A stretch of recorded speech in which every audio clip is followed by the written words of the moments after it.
নাহমাদুহু ওয়া নুসাল্লি আলা রাসূলিহিল কারীম আম্মা বাদ। সম্মানিত উপস্থিতি, কুরআন ও হাদিসে বর্ণিত কিছু কিছু ঘটনা এমন রয়েছে যেগুলো মানুষের ঈমানকে বৃদ্ধি করে, মানুষকে দ্বীনের পথে অবিচল রাখে, মানুষকে তাওহীদের রজ্জুকে মজবুতভাবে আঁকড়ে ধরতে শেখায়।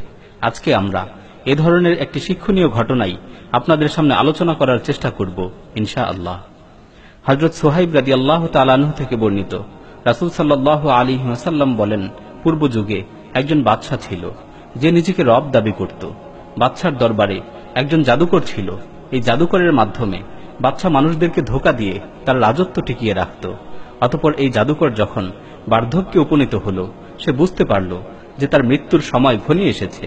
তাই সে বাদশাকে বলল, বাদশা, আমি তো বৃদ্ধ হয়ে গেছি আর আমার মৃত্যুর সময়ও ঘনিয়ে এসেছে, সুতরাং আপনি আমাকে এমন একজন মেধাবী বালকের ব্যবস্থা করে দিন যাকে আমি এই জাদুবিদ্যা শিখিয়ে দিতে পারব এবং প্রয়োজনের সময় সে আপনার উপকারে আসবে।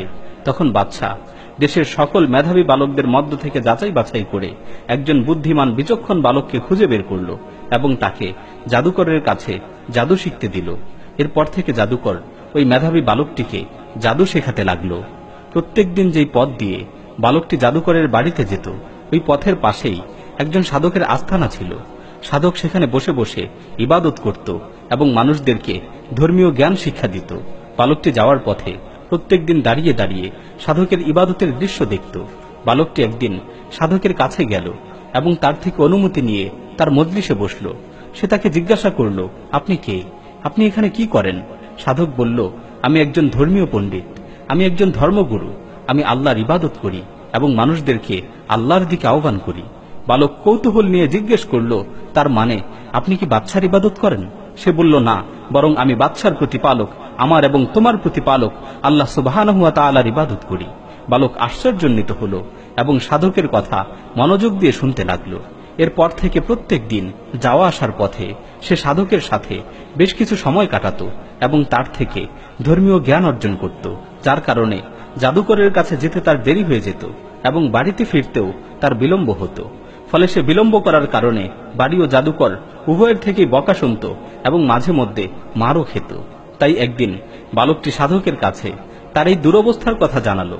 সাধক তাকে একটি কৌশল শিখিয়ে দিল যে জাদুকর তোমাকে দেরির কারণ জিজ্ঞেস করলে তুমি বলবে বাড়িতে কাজ ছিল, তাই বাড়ি থেকে আসতে দেরি হয়েছে। আবার মায়ের কাছে গিয়ে প্রশ্নের সম্মুখীন হলে বলবে জাদুকর দেরি করে ছুটি দিয়েছেন।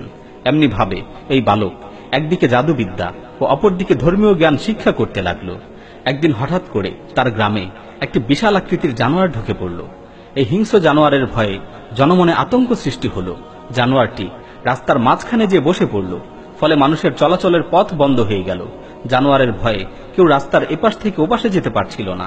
এই অবস্থা দেখে বালকটি চিন্তা করল, যাক, এবার একটি বেশ সুযোগ এসেছে, এবার পরীক্ষা করে নেওয়া যাবে যে আল্লাহর কাছে সাধকের ধর্ম অধিক পছন্দনীয় নাকি জাদুকরের ধর্ম অধিক পছন্দনীয়। একথা চিন্তা করে বালকটি একটি পাথর হাতে তুলে নিল এবং সে আল্লাহর কাছে প্রার্থনা করে বলল, আল্লাহুম্মা ইন কানা আমরুর রাহিবি আহাব্বা ইলাইকা মিন আমরিস সাহির ফাকতুল হাযিহি দাব্বা হাত্তা ইয়ামযিন নাস।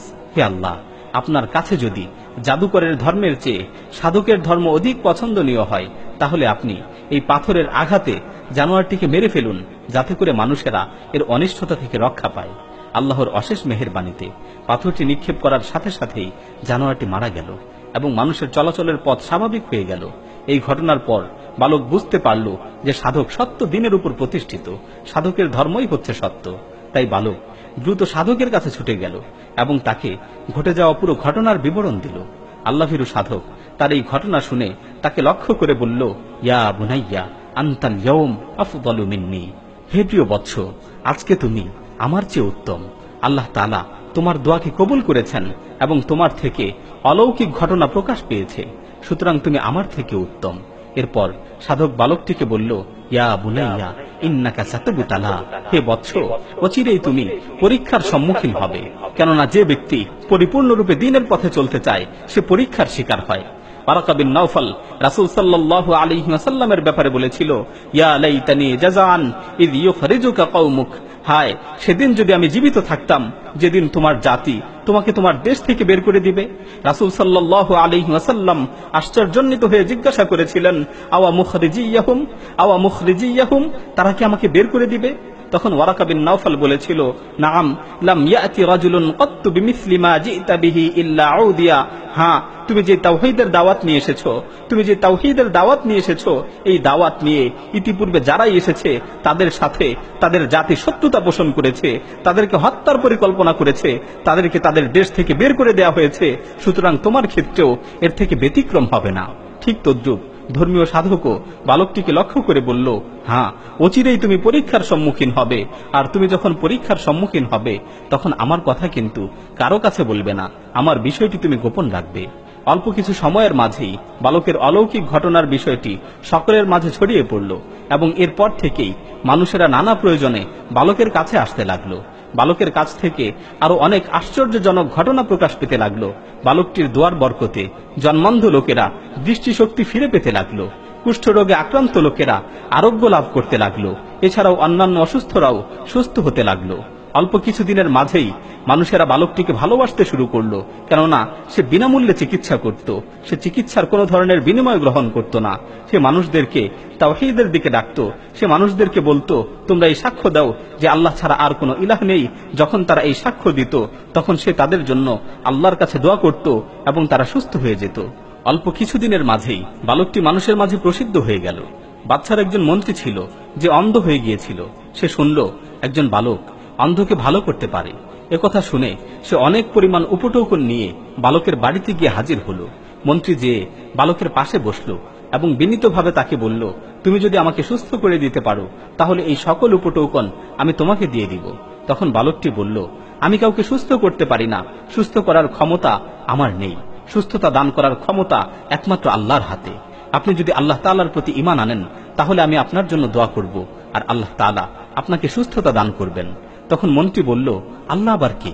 বালক বলল, আল্লাহ তাআলা হচ্ছেন সেই মহান সত্তা যিনি আপনাকে আমাকে সৃষ্টি করেছেন, যিনি বিশ্ব জগৎকে পরিচালনা করছেন, যিনি আসমান থেকে বৃষ্টি বর্ষণ করে ফসল উৎপন্ন করেন, অতঃপর সেই ফসল থেকে আমাদের রিজিকের ব্যবস্থা করেন। আল্লাহ তাআলা হচ্ছেন সেই মহান সত্তা যিনি অসুস্থকে সুস্থতা দান করেন। একথা শুনে মন্ত্রী বলে উঠল, আশহাদু আল্লা ইলাহা ইল্লাল্লাহ, আমি সাক্ষ্য দিচ্ছি যে আল্লাহ ছাড়া আর কোনো ইলাহ নেই, আল্লাহ ছাড়া আর কোনো ইলাহ নেই। বালকটি দুহাত তুলে আল্লাহ তাআলার কাছে তার জন্য প্রার্থনা করল। আল্লাহ তাআলা তার দৃষ্টিশক্তিকে ফিরিয়ে দিলেন। অতঃপর পরের দিন সে বাদশার দরবারে যে উপস্থিত হলো এবং বাদশার পাশে যে বসলো। বাদশা বুঝতে পারল যে তার দৃষ্টিশক্তি ফিরে এসেছে। বাদশা তাকে জিজ্ঞেস করল, তোমার এই দৃষ্টিশক্তি কিভাবে ফিরে এলো? সে বলল, আমার রব আমার দৃষ্টিশক্তি ফিরিয়ে দিয়েছেন। বাদশা বলল, তার মানে আমি ফিরিয়ে দিয়েছি? মন্ত্রী বলল, না, আমার প্রতিপালক এবং আপনার প্রতিপালক আল্লাহ সুবহানাহু ওয়া তাআলা ফিরিয়ে দিয়েছেন। বাদশা বলল, আমি ছাড়া কি তোমার অন্য কোনো রব আছে? সে বলল, হ্যাঁ, আমার এবং আপনার রব তিনি হচ্ছেন আল্লাহ সুবহানাহু ওয়া তাআলা। একথা শুনে বাদশা ক্রোধান্বিত হলো এবং তাকে বন্দী করতে বলল। বন্দী করে তার উপর অকথ্য নির্যাতন চালানো হলো। তাকে জিজ্ঞেস করা হলো, তোমাকে এগুলো কে শিখিয়েছে? সে বলল, ওই বালক শিখিয়েছে। আমি তার থেকেই তাওহীদের জ্ঞান লাভ করেছি, আমি তার মাধ্যমেই মহান স্রষ্টার সন্ধান পেয়েছি। অতঃপর বালককে বাদশার দরবারে উপস্থিত করা হলো। বালককেও প্রচুর পরিমাণে নির্যাতন করা হলো এবং তাকে জিজ্ঞাসা করা হলো, তোমাকে এগুলো কে শিখিয়েছে? সে কিছুতেই মুখ খুলতে রাজি হলো না, কিন্তু পরিশেষে নির্যাতন সহ্য করতে না পেরে বলতে বাধ্য হলো যে আমি ওই সাধকের কাছ থেকে তাওহীদের জ্ঞান লাভ করেছি। সাধক আমাকে সঠিক পথের দিশা দিয়েছে, সাধকের কাছ থেকে আমি আল্লাহর একত্ববাদ শিখেছি। অতঃপর সেই সাধককে বন্দী করে নিয়ে আসা হলো। সাধককে বলা হলো, তুমি তোমার দিন থেকে ফিরে আসো। সাধক বলল, না, কখনো না, আমি আমার দিন থেকে কখনোই ফিরে আসব না। অতঃপর সাধককে হত্যার নির্দেশ দেয়া হলো। সকলের সামনে দাঁড় করিয়ে সাধকের মাথা থেকে পা পর্যন্ত ধারালো করাত দিয়ে দ্বিখণ্ডিত করে ফেলা হলো। এই মর্মান্তিক দৃশ্য সকলেই দাঁড়িয়ে দাঁড়িয়ে দেখল।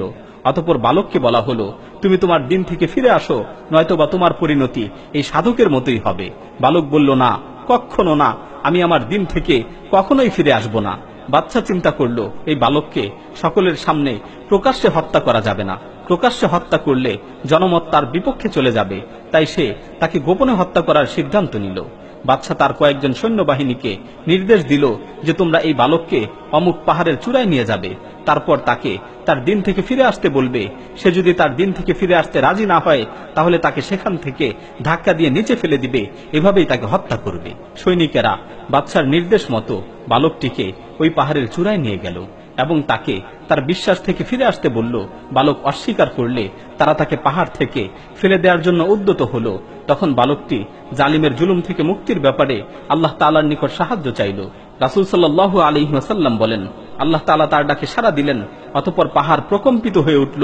বাদশার সৈনিকেরা পাহাড় থেকে গড়িয়ে নিচে পড়ে গেল, কিন্তু আল্লাহর রহমতে বালক অক্ষত রইল। বালক আনন্দ চিত্তে পাহাড়ের উপর থেকে নিচে নেমে আসলো। বাদশার ভয়ে বালকটি সেখান থেকে পালিয়ে যায়নি, বরং তাওহীদবাদী বালক সোজা যে বাদশার দরবারে উপস্থিত হলো এবং তাকে এই বিষয়টি বোঝানোর চেষ্টা করলো যে আল্লাহ তাআলা তোমার চেয়ে হাজারো কোটি গুণ বেশি শক্তিশালী এবং আল্লাহ তাআলার এমন এক শক্তিশালী বাহিনী রয়েছে যেই বাহিনীর সামনে তোমার সৈন্যরা কিছুই না। বাদশা তাকে দেখা মাত্রই আশ্চর্যান্বিত হলো এবং বাদশা তাকে জিজ্ঞেস করলো, ব্যাপার কি, আমার সৈন্যরা কোথায়? বালক ঈমান দীপ্ত জবাব দিল যে আল্লাহ তাআলা আমাকে তাদের হাত থেকে রক্ষা করেছেন এবং তাদেরকে ধ্বংস করেছেন।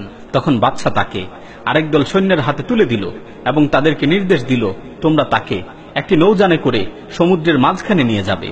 সমুদ্রের মাঝখানে নিয়ে তাকে সমুদ্রে নিক্ষেপ করবে যাতে করে সে ডুবে মারা যায়। সৈন্যরা বালককে সমুদ্রের মাঝখানে নিয়ে গেল এবং তাকে নৌযান থেকে সমুদ্রে ফেলে দিতে উদ্যত হলো। তখন বালক আবারও আগের মতোই দোয়া করল, হে আল্লাহ, তুমি এই জালিমদের হাত থেকে আমাকে রক্ষা করো। সাথে সাথে সমুদ্রের মাঝে ভীষণ ঢেউ উঠল।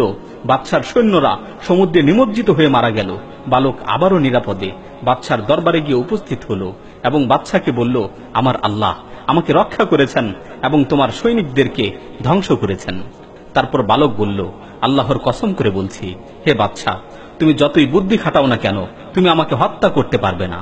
তবে আমি তোমাকে যেই পদ্ধতি বলবো সেই পদ্ধতিতে চেষ্টা করলে হয়তো তুমি আমাকে শহীদ করতে পারবে। বাদশা বেকুল হয়ে জিজ্ঞেস করল, সেই পদ্ধতিটা কি, আমাকে কি করতে হবে? বালক বলল, তুমি দেশের সকল মানুষকে একটি ময়দানে সমবেত করবে এবং সকলের সামনে একটি উঁচু স্থানে শুল স্থাপন করবে। আমাকে সেই শুলের সাথে শক্ত করে বাঁধবে। তারপর আমার তুনির থেকে একটি তীর নিবে। তীরটি আমার দিকে নিক্ষেপ করার সময় এই কথাটি বলবে, বিসমিল্লাহি রব্বিল গোলাম, আল্লাহ তাআলার নামে তীর নিক্ষেপ করছি যিনি এই বালকের প্রতিপালক। তারপর তীরটি যখন আমার দেহে বিদ্ধ হবে তখনই আমি মারা যাব। বাদশা বালকের কথা মতো তাই করল। সকল মানুষকে একটি বিশাল ময়দানে সমবেত করল এবং সকলের সামনে একটি উঁচু স্থানে মঞ্চ স্থাপন করল।